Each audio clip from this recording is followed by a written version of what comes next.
চট্টগ্রামে দুর্ঘটনার কবলে পড়েছে বিমান বাহিনীর প্রশিক্ষণ বিমান। তবে অক্ষত অবস্থায় উদ্ধার হয়েছে দুই পাইলট।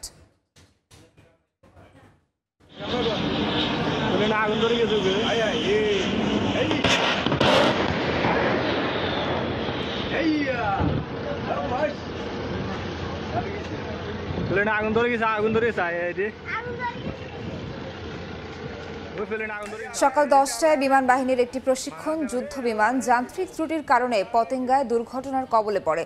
এ সময় আকাশে উড্ডয়নে থাকা অবস্থায় হঠাৎ আগুন ধরে যায়। তাৎক্ষণিকভাবে প্যারাশুটে করে অবতরণ করে বিমানে থাকা পাইলট। দুজনের মধ্যে একজনের অবস্থা আশঙ্কাজনক বলে জানিয়েছে আইএসপিআর। এদিকে বিমানটি বিধ্বস্ত হয়ে কর্ণফুলী নদীতে পতিত হয়। বিমানটি উদ্ধারে অভিযানে নেমেছে নৌবাহিনী, সঙ্গে যোগ দিয়েছে কোস্টগার্ড।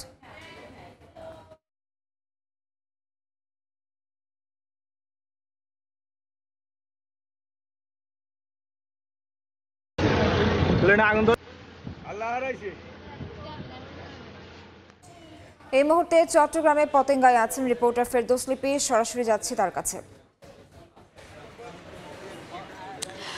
সর্বশেষ যে পরিস্থিতি সেটা হচ্ছে যে বিধ্বস্ত বিমানটা উদ্ধারে বিমান বাহিনী, নৌবাহিনী, ফায়ার সার্ভিস তারা তৎপরতা চালাচ্ছেন এবং এর মধ্যে আমরা দেখেছি যে এইসব সংস্থার ঊর্ধ্বতন কর্মকর্তারা কিংবা সদস্য যারা আছেন তারা পতেঙ্গা কন্টেনার টার্মিনাল অর্থাৎ যেখানে বিমানটি বিধ্বস্ত হয়েছে সেখানে সে তৎপরতা চালাচ্ছেন। এবং আপনাদেরকে জানাতে চাই এই যে প্রশিক্ষণ বিমান সেটা কিন্তু এখানে যারা প্রত্যক্ষদর্শী আছেন তাদের বক্তব্য অনুযায়ী 10:30টার দিকে জহুরুল হক যে বিমান ঘাঁটি সেখান থেকে উড্ডয়ন করে এই যে পতেঙ্গা কন্টেনার টার্মিনালের আগে যে জায়গাটা সেখানে তারা দেখতে পান যে বিমানের পেছনে আগুন লেগে যায় এবং পরে দুইটা প্যারাশুট দিয়ে দুজন যে পাইলট তারা অবতরণ করার চেষ্টা করে এবং প্রত্যক্ষদর্শীরা জানান পাইলট দুজন বোট ক্লাবের স্থানটাতে সেখানে প্যারাশুট দিয়ে নামে, কিন্তু বিমানটা এসে যে পতেঙ্গা কন্টেনার টার্মিনালের যে জেটি সেই